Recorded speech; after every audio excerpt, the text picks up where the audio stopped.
Hey guys, this is how to post picture on the Blue Sky Social. So first thing that you will do is simply open up the Blue Sky application, guys.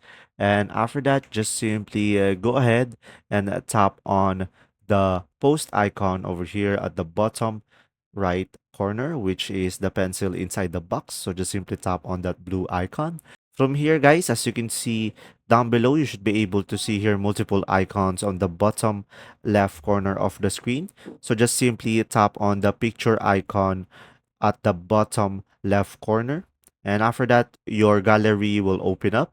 And as you can see, you should be able to see here your recent images on your phone. And you can just simply select a picture that you want to post on the blue sky.